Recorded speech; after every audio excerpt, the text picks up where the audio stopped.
Throughout time, people across the world told each other tales of how they came to be, of heroes and monsters, romance and tragedy, death and rebirth. Mythology helped shape the ancient world, explaining the unexplainable. This is Mythology Unleashed.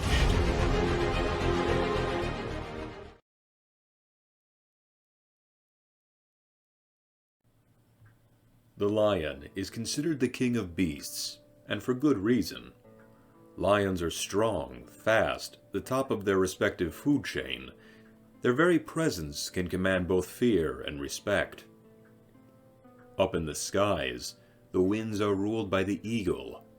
They are some of the largest birds of prey, have incredible eyesight and aerial capability, and are master hunters. In the ancient past, these two mighty creatures were combined into a creature of legend called the Griffin.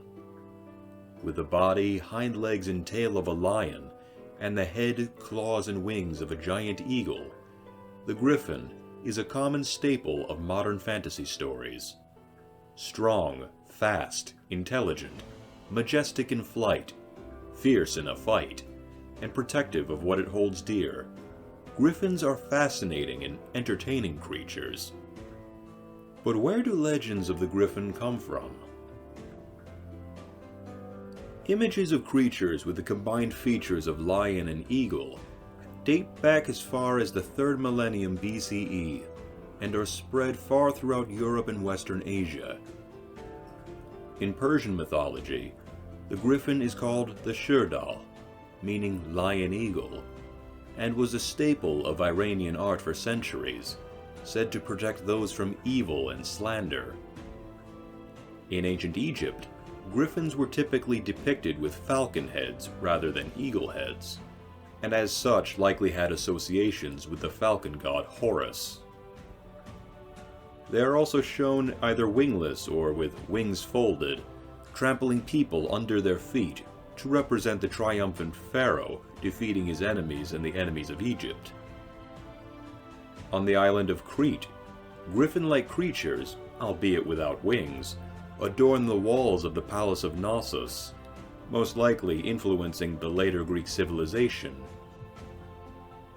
In Greek mythology, griffins, sometimes referred to as the hounds of Zeus, are shown drawing the chariots of the gods Apollo and Nemesis.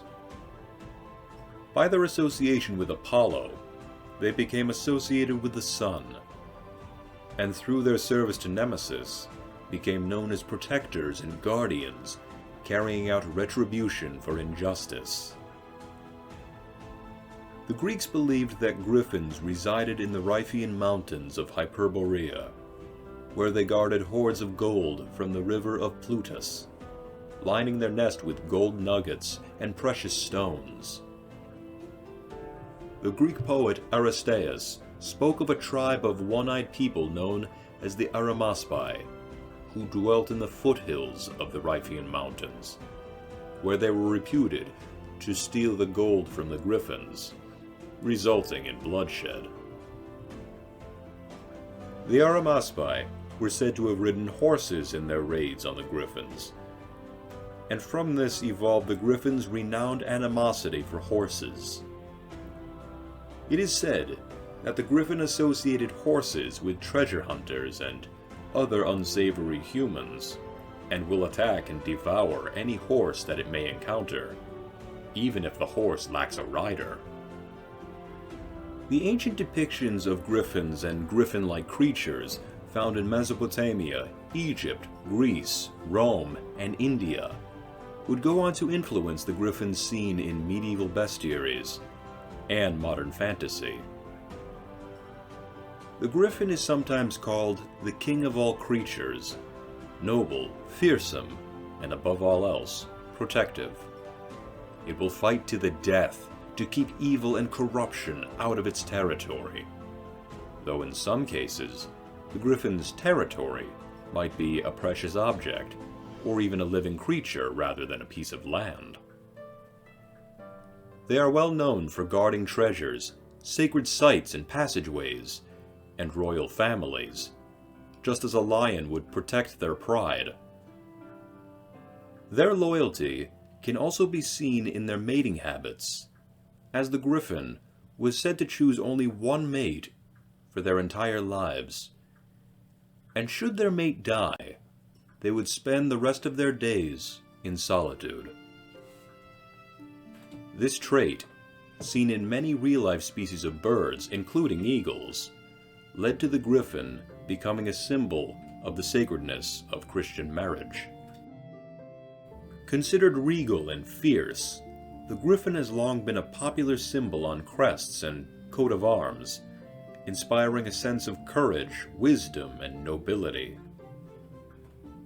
Though not as prolific in myths and other narratives as dragons or giants, the Griffin is still a common creature found in stories of Greek and Roman mythology, medieval romances, Grimm fairy tales, and more, often acting in companion roles as well as that of an antagonist. As a combination of two powerful animals in nature, the Griffin is a force to be reckoned with.